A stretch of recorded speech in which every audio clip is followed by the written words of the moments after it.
Is it true that you aren't very fond of changing nappies?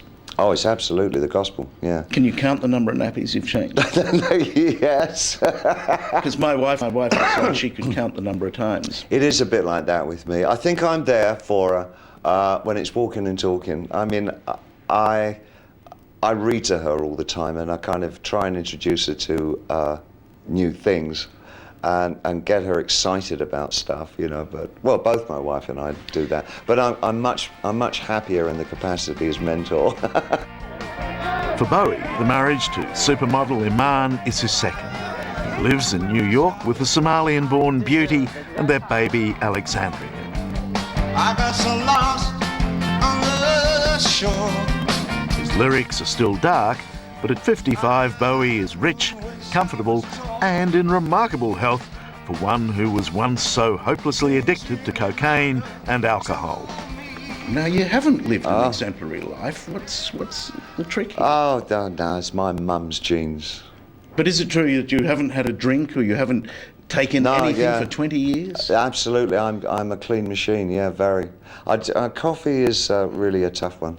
And more recently, I've kind of knocked cigarettes on the head. Well, do you know what? That's tougher than any of them.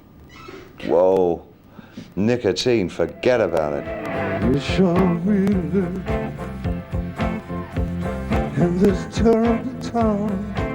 Professionally as well as personally, David Bowie is a survivor. He's been performing now for nearly 4 decades with no inclination to retire.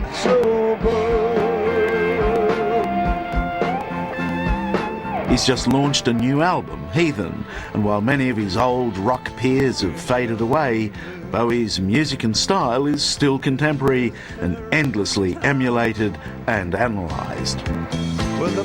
As a writer, are you often amused by the way people deconstruct the lyric and find meaning in it that you didn't maybe? Oh, sure.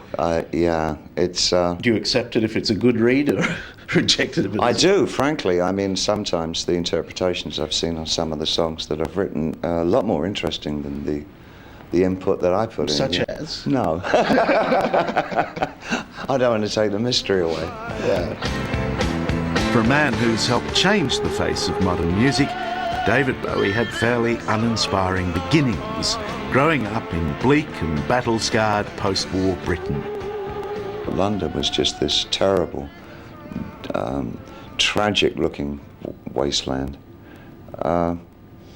Good desolation images for later songs. Yeah, it was. I think it probably did influence a bit of the writing in that way. It's interesting, you know, when I first went back to have a look at the World Trade Center area, that was the one thing that struck me about it, is that I thought, oh my God, it looks like London East End, you know, when I was a kid. That's what it looked like when I was about 7. Then it brought it all back, what London was like at that particular time. And it was grey, and it was a pretty poor place in those days.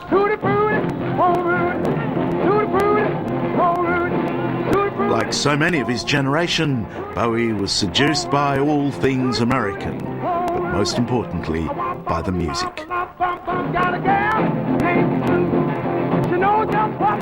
When I heard Little Richard, I mean, it just set my world on fire. I thought, wow, what's this got to do with me or London?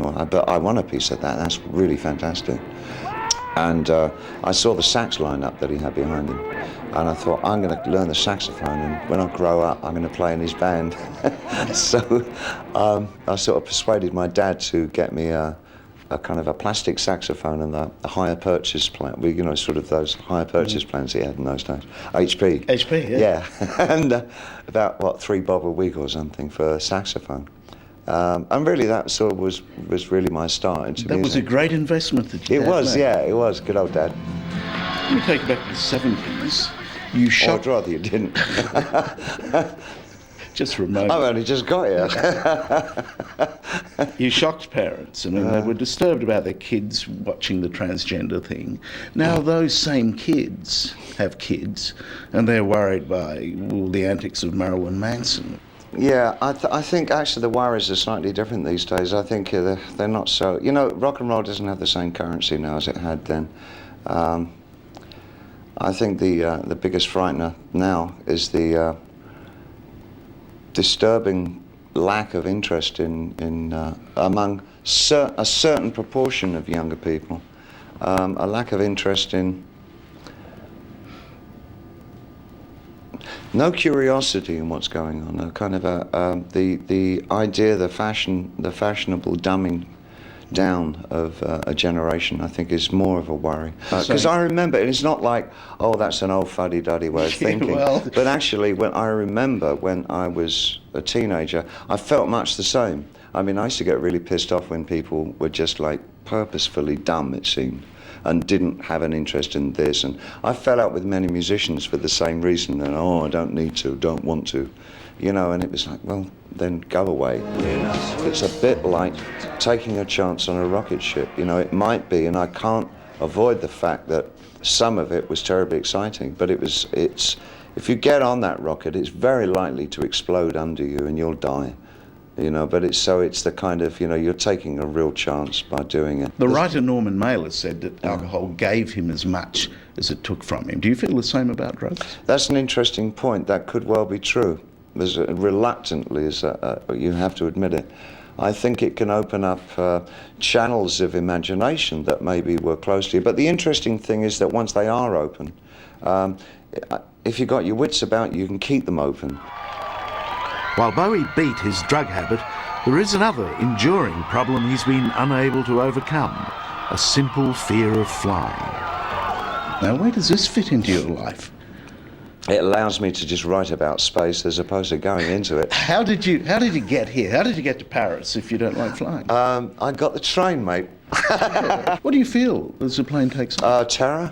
Do you know the actuarial figures? I mean, you're a businessman these days. You know that it's safer to get in a plane than to drive a taxi across town. I know, isn't it ridiculous?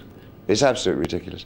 I guess with, you know, the confluence of recent events have really sort of indicated to me that if I've got the chance to take the boat, then I will.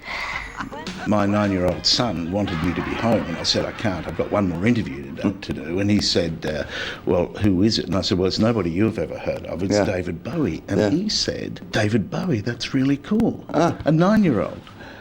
Actually, there is a generation that kind of know about Labyrinth, which is the kids' film I made. A lot of kids are brought up to me and the mums say, this is Jareth from Labyrinth. We copy them forever and ever. David Bowie is now rock royalty, but unlike his contemporaries, Sir Bob, Sir Paul, Sir Elton, and Sir Mick, he's happy to grow old gracefully without a gong. What about a knighthood? Do you think you might get a nod from I the very Queen? much doubt it. I think some bad boys have got knighthoods. I think I've made my feelings about it very clear. I'm just an individual who doesn't feel that I need to have somebody qualify my work in any particular way. I'm working for me.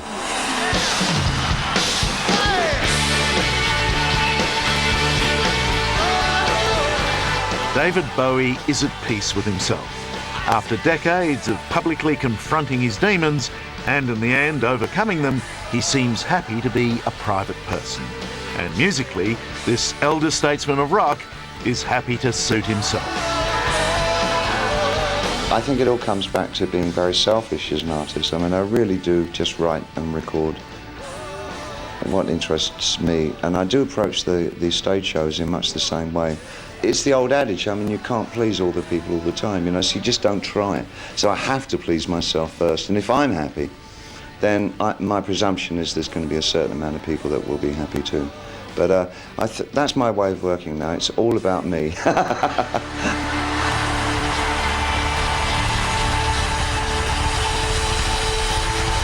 Thank you.